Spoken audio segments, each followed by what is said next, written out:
In 1982, an 11-year-old girl was abducted in broad daylight from this softball field in Marshallville, Ohio. When her badly decomposed body was found 1 week later, investigators hoped that the orange triangular-shaped fibers found at the scene would lead them to the killer.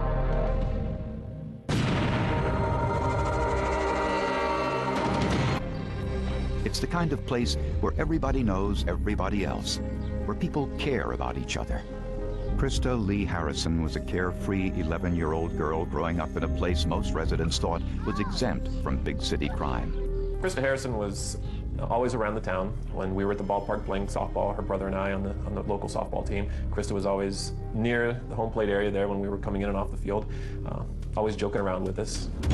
On July 17, 1982, Krista and a friend, a boy who lived nearby, were collecting aluminum cans at the softball field, which was directly across the street from Krista's home. When the boy went to get a drink, a van drove up and stopped next to Krista.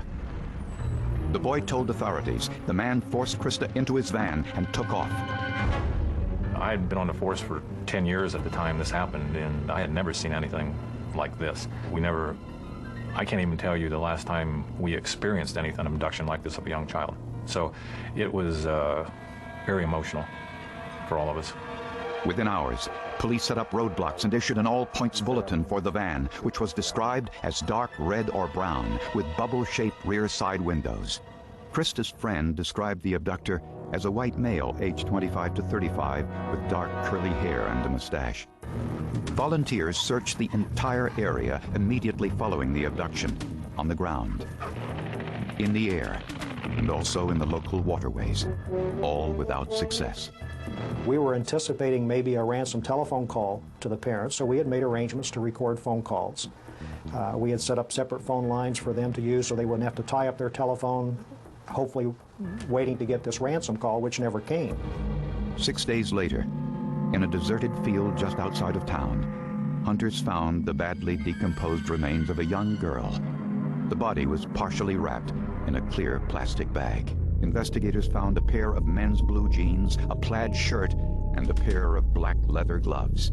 A few miles away, searchers found a clump of human hair, a beach towel, and a cardboard box covered with blood.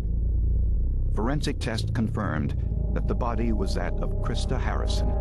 Mr. Harrison, Gerald was there a little after I had arrived, and we told Gerald, after I could not identify her. She was just so decomposed, and I told Gerald, I said, just, remember Krista the way she was. The autopsy revealed Krista had died of strangulation. She had also been sexually assaulted. In Krista's hair, clothing, and on the beach towel found near the body, forensic scientists noticed some unusual orange fibers. I saw fibers, several fibers that really stood out. They were an ugly orange fiber. Forensic scientist Jeffrey Lynn had seen these same orange fibers before, just 8 months earlier. Similar fibers were found on the body of 12-year-old Tina Harmon, who had been raped and murdered in a nearby town. It was amazing to me that I saw the same fibers on Krista Harrison that I had seen on Tina Harmon's. Tina Harmon's were so unusual, and there were so many of them. We really thought they were important, or I really thought those were important at that time. But when I saw them on Krista Harrison, then I knew we had something very important. But there was a problem. The man convicted of Harmon's murder, Herman Ray Rucker, was in police custody at the time of Krista Harrison's murder. Rucker was serving a life sentence for that crime. The evidence against Rucker had been largely circumstantial, since investigators had not been able to link Rucker to the distinctive orange fibers. Investigators now wondered whether the wrong man had been convicted of Tina Harmon's murder months preceding Krista's abduction. The next order of business was, of course, to go to those people and interview them to determine whether or not they might be a potential suspect in our case. There were only 23 people in northern Ohio who ordered these leather van seats, but none owned a red, maroon, or brown van with teardrop-shaped bubble windows on the back side panel that were clearly described by the witness. The killer with the orange carpet was still on the loose. This guy is obviously out there. We haven't got him yet. He's done this before, and he's certainly likely to do it again. So there was a real urgency to finding this individual. The town of Marshallville, Ohio mourned the death of Krista Lee Harrison, and life went on, although no one felt the same sense of security they once did. Weeks passed, then months. Then the one-year anniversary of Krista's murder, still with no arrests. To the disappointment of investigators working the case, it appeared that the trail of the bright orange fibers had turned cold. People became very aware of the safety of their children. They locked the doors at night. The kids weren't out of eyesight of a trusted neighbor, the parents, etc. You know, people did watch their kids a lot closer. The park became a ghost town. Children didn't play out there for a while. And there was a tremendous apprehension that this could happen again. Investigators wondered whether Krista Harrison's killer would strike again, and if so, where? Krista Harrison's killer left behind a trail of physical evidence. Investigators knew he ordered black leather van seats from a Sears mail order catalog because the plastic covering and carton from that purchase were found with Krista Harrison's body. They also knew that the killer had orange tri-lobo-shaped carpet in his van or home. All they needed now was a suspect. The fibers were something that were left behind by the criminal, but we didn't have the second part of the equation. We needed to match those fibers with fibers in the possession of a suspect or a criminal. It took police an entire year before they finally got the break they needed, and they got it from a most unlikely source.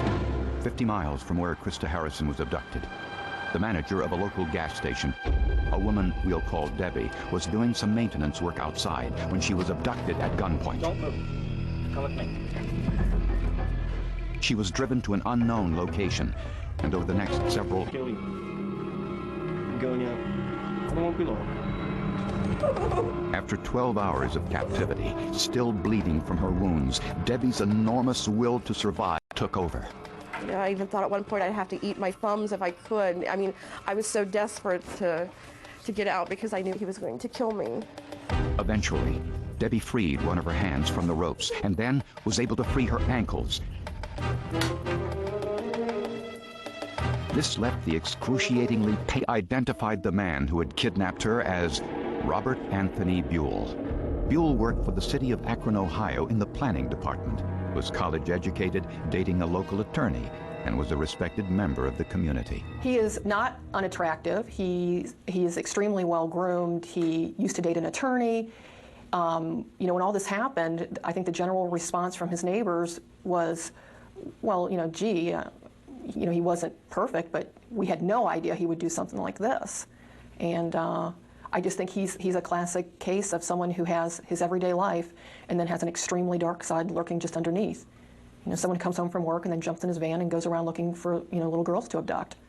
And you just, it's hard to reconcile one side of his personality to the other. Faced with the evidence against him, Buell pleaded no contest to the charge of kidnapping and rape. But police couldn't help but notice that Buell was driving a brown van similar to the one seen at Krista Harrison's abduction. Although it did not have the same bubble-shaped windows in the back the witness clearly described, Buell's van did have an orange carpet in the back. Robert Buell denied he was involved in Krista Harrison's abduction. Buell's attorney pointed out that even if the carpet in the back of Buell's van was similar to the carpet fibers found on Krista Harrison, they were not unique, since many other Ohio residents had similar carpet in their home, office, or automobiles. And even though this polyester tri-lobo ugly orange color was pretty unique, certainly there are millions of other fibers like it in the world. This is not like a fingerprint comparison. This is not like a DNA comparison. This is not a definitive match. What else would prosecutors find out about these unusual orange fibers? Would there be another link to sew up the case? A year after the murder of 11-year-old Krista Harrison, police finally had a suspect in 43-year-old Robert Buell, an employee of the city of Akron, Ohio. He had been arrested for the kidnapping and rape of a gas station manager who escaped after 12 grueling hours of torture. And in a surprise discovery in the back of Buell's van, investigators found orange polyester tri-lobo carpet similar to the fibers found on Krista Harrison's body. We now had the second part of the equation. We had the fibers from Krista's hair, we had the fibers from Krista's clothing, we had the fibers from the Budweiser blanket, and we now had something to compare it to, the fibers from the van. To see how rare or common this carpet was, investigators tracked the manufacture of the carpet to the J.P. Stevens Company in Canton, Ohio. Factory records indicated that this particular carpet was not a big seller because of its color. they had only ever manufactured 12,000 square yards of this carpeting. Their records also showed that of that 12,000 square yards, only 74 square yards was ever shipped to northern Ohio. Further investigation revealed that Robert Buell had purchased 2 black leather van seats from Sears and Roebuck on June 30th, just 3 weeks before Krista's murder. The plastic bag which covered those seats, along with the cardboard shipping box, were both found with Krista Harrison's body. Robert Buell also owned a van similar to the one at Krista Harrison's abduction. It was similar but not identical, since Buell's van did not have the teardrop-shaped bubble windows the witness described. However, neighbors told police that Buell had removed the bubble-shaped side windows and installed sliding rectangular ones shortly after Krista Harrison's murder. Inside Robert Buell's home was even more evidence linking him to Krista Harrison's murder.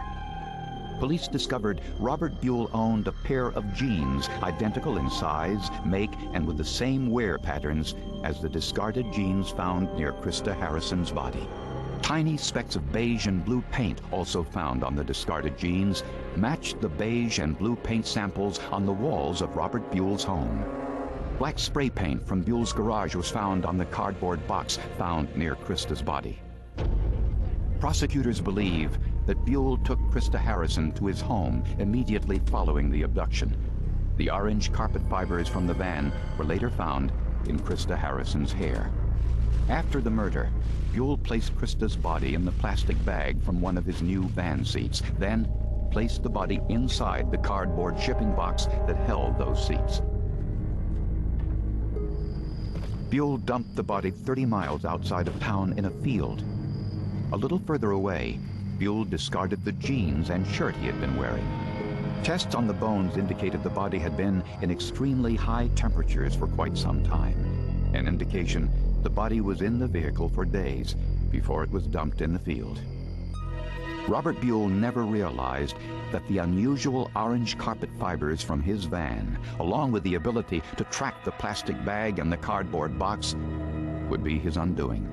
On April 4th, 1984, a jury found Robert Anthony Buell guilty of the kidnapping, sexual assault, and murder of 11-year-old Krista Lee Harrison and sentenced him to death in the electric chair. Herman Ray Rucker, the man convicted of Tina Harmon's murder, won a new trial since the same orange trilobal carpet fibers were discovered at that crime scene. Rucker was later acquitted. Prosecutors believe that Robert Buell may have been involved in Tina Harmon's murder. Robert Buell denies this, and no charges have been filed. Investigators agree that if it hadn't been for Debbie's courage, perseverance, and will to survive, Robert Buell might never have been apprehended. Debbie believes that Buell was going to kill her when he returned home that day after she was kidnapped. But she insists she's not a victim, but a survivor. She could have helped me escape too, you know, and I'm sure she knows, you know, where Buell is, so that, you know, he can't hurt another person, another child, ever. I just hope that whatever he did to her, if, you know, that it was quick and she went with God. Absolutely. Good old-fashioned police work and hardcore science.